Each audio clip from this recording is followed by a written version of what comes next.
A while back, a couple sat across from us who, on paper, had nothing to worry about. Multiple seven figures invested, a paid off house, Social Security, and a small pension that covered most of their fixed costs. No debt anywhere. By every number a spreadsheet can produce, they had won the game. And one spouse told us he hadn't slept well in months. He read one article, a single headline really, predicting a rough decade ahead for stocks, and he couldn't shake it. He kept circling the same thought. One bad stretch in the market could unravel the whole thing. Now, as you can imagine, a common question people ask is, do we have enough to retire?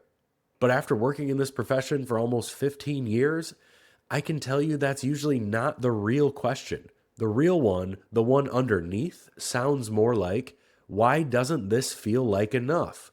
That gap between actually having enough and feeling like you do is one of the least talked about problems in retirement planning.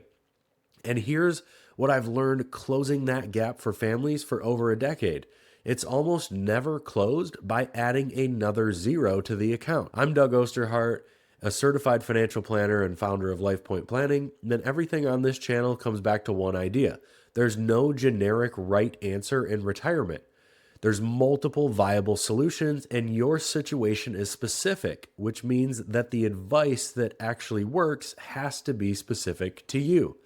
The reason so many smart and well-prepared people stay anxious is that they're trying to draw confidence from rules of thumb and one-size-fits-all answers that were never built for their specific situation in the first place. So today, we're going to look at the research on why confidence and net worth keep drifting apart, and then the four things I consistently see in people who have built a plan around their own situation and actually sleep at night because of it. Let's start with the uncomfortable data because it kills a myth a lot of us quietly believe.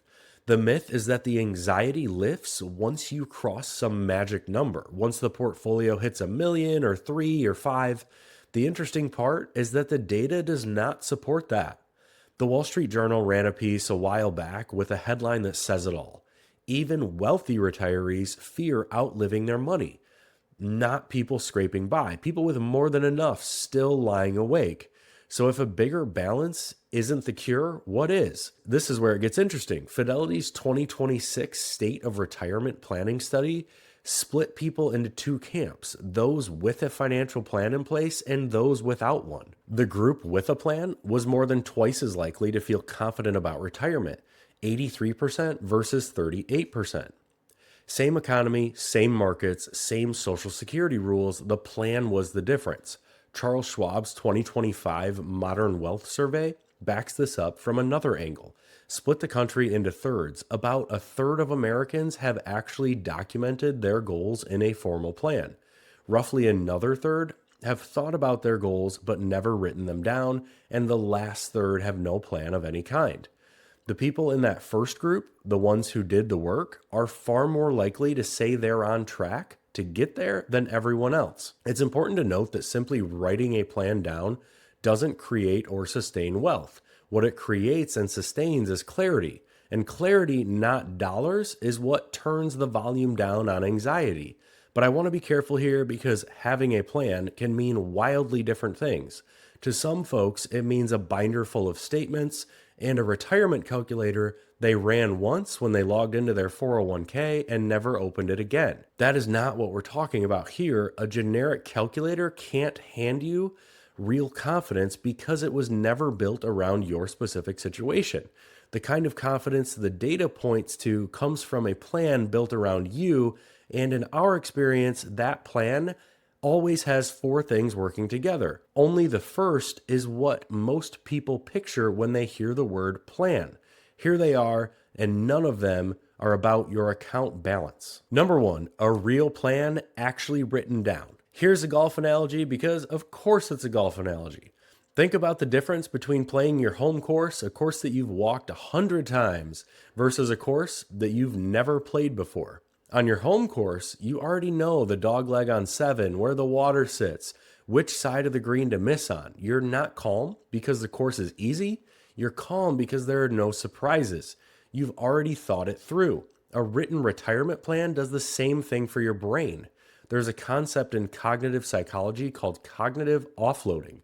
The short version is your working memory can only juggle so much at once before it overloads, and retirement hands you a lot to juggle. Multiple income sources, when to claim Social Security, Medicare premiums, tax brackets that move year to year, required minimum distributions, which account to pull from at what time, market swings, healthcare costs, long-term care insurance, or how to plan for long-term care, and also what you leave behind. When all of that lives only in your head, two things happen, and the research is consistent on both. Your decisions get worse and your stress goes up.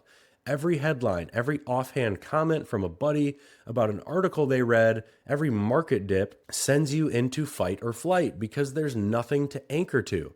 When it's written down and kept current, you get to say something completely different. We already thought about this. Here's where the income comes from this year. Here's what we're going to spend. Here's what changes if the market drops 30%. Here's the move if tax rates go up. Then the course you've never played starts becoming more like your home course. So what counts as a real plan? At a minimum, it covers your income sources, your projected spending, your withdrawal strategy, your tax plan year to year and long term, your healthcare assumptions, your Social Security timing, long-term care plans, and your contingencies.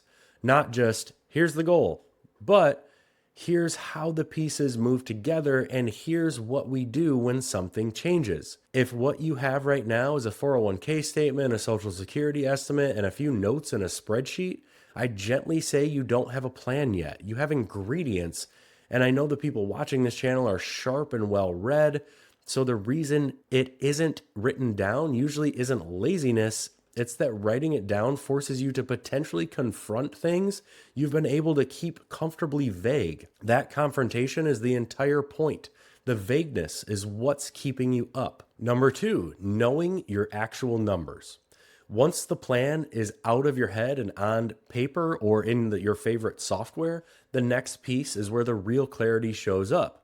You have to put actual numbers to your fears. I do a lot of cooking, and one of my favorite things to make is hibachi on the Blackstone. One of the most important things to do before starting the cooking process is having all of the ingredients prepared and organized before you start cooking. This is known as mise en place, which is a French culinary phrase meaning everything in its place, everything measured and laid out before the griddle's even hot. This is important so that once you start cooking, you can follow a system. Sure, you can try to keep it all in your head, which ingredient goes in at which step, but the moment that griddle is hot and the food is moving, that is exactly when memory lets you down. A guest shows up hungrier than expected, an order changes or an ingredient changes, something starts to burn, and now you're scrambling instead of cooking. The cook who stays calm behind the griddle are not the ones with the best memory. They are the ones who set everything out in front of them ahead of time, so they are never guessing under pressure. Knowing your numbers works the same way. I don't mean just memorize your account balances. I mean seeing them in writing, in context, and updating them when life changes. Here's why this matters. Abstract fears always sound bigger than the real number underneath them. Healthcare is going to be brutal. Taxes might go up. What if I overspend in the early retirement years? Those are all legitimate, but until they're attached to a figure and a plan, they stay as open loops your brain keeps trying to solve in the background, which usually happens to be at 3 a.m. Take healthcare. It's one of the pieces that scares people the most. Fidelity estimates a 65-year-old retiring in 2025 or 2026 will spend an average of more than $170,000 on healthcare over the course of their retirement. For a couple, you're roughly doubling that. And that number does not include long-term care, which on its own is a separate line item. In your head, that number is a single dark cloud. On paper, it breaks down into a series of solvable problems. Medicare Part B premiums, supplemental coverage, IRMA surcharges in your 70s if your income spikes due to required distributions. The HSA you may have been funding for years, a long-term care strategy that fits your specific balance sheet. Same dollar amount, completely different nervous system, depending on whether you've actually modeled it out. This is also where the planning work we focus on lives.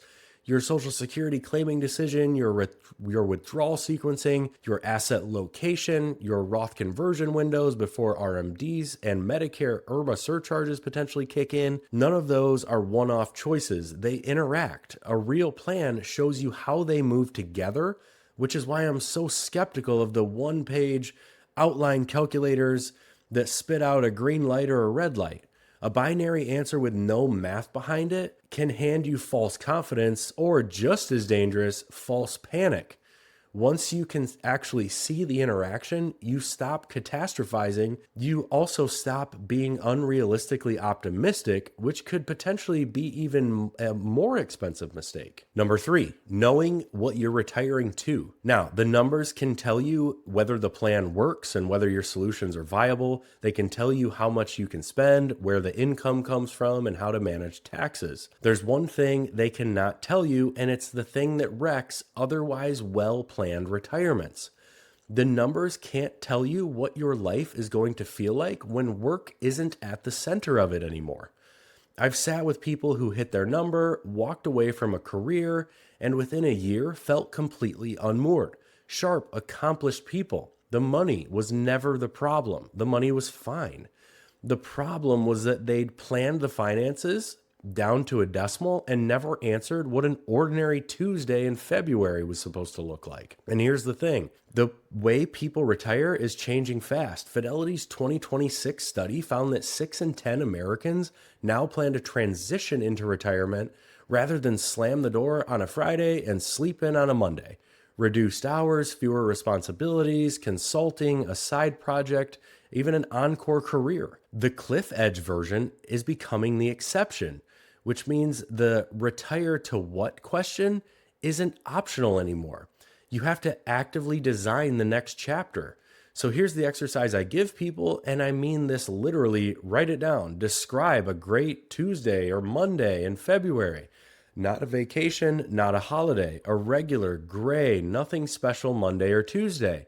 Who are you with? What are you working on? Paid or not? What are you a part of? What do you care about? If that question is hard to answer, that's not a failure. That's useful information. It tells you exactly where there's more planning to do.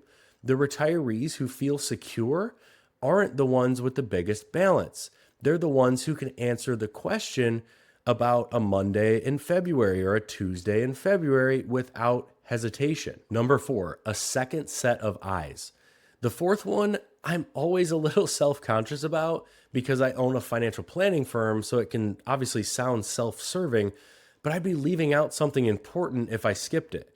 Retirement planning touches almost everything emotional and financial in your life at once. Your spending, your taxes, your investments, your spouse, your kids, your health, your legacy, and your fear of making a mistake you can't take back. That's a heavy load to carry entirely alone. The retirees who feel secure tend to have a second set of eyes. Sometimes that's an advisor. Sometimes it's a sharp CPA or tax preparer, or a thoughtful spouse, or a friend who genuinely understands the moving parts. The point is not that everyone has to hire someone. The point is that confident retirees almost never make their biggest financial decisions in isolation. I'll give you the honest caveat too. There's research showing people who work with an advisor save roughly twice as much for retirement as those who don't. But that's correlation, not causation. People who hire an advisor are often already taking this seriously, so I don't want to oversell it. What I will stand behind is the behavioral piece because we see it all the time. Picture 2 retirees on the same morning. The market just dropped 7% in a single day, which, by the way, will likely happen again at some point. The first one wakes up at 6 a.m., refreshes the news, and starts running doom scenarios. What if this is the start to something bigger? What if I have to go back to work? What if the whole plan is broken? That person is already in fight or flight for weeks. The second one pours a coffee and either makes one phone call to get a specific answer rooted in their own numbers, or more often in our experience, doesn't even pick up the phone at all. They've done the hard work. They trust the plan. They know we'll reach out if anything actually needs to change.